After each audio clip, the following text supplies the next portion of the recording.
This is a what? Robert Reeves. Metal louver. That is awesome. It is a metal louver. People go, oh, what's the big deal with a metal louver?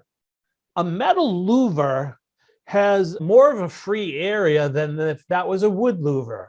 And you as plumbers / gas fitters, when you're installing gas appliances, particularly category 1 gas appliances, need to understand the difference between using a metal louver and using a wood louver.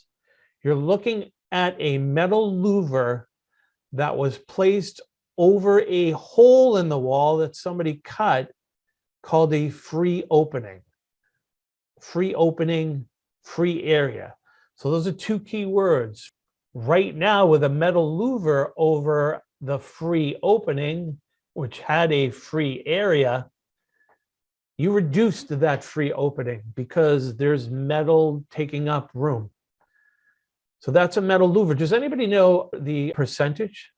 Tony Levanti. It's 75% free area. Yeah.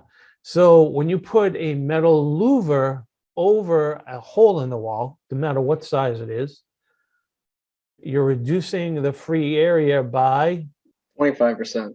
25%. It allows 75% of that free opening, that free air, to infiltrate into the room to provide combustion, dilution, and ventilation air for category 1 gas appliances.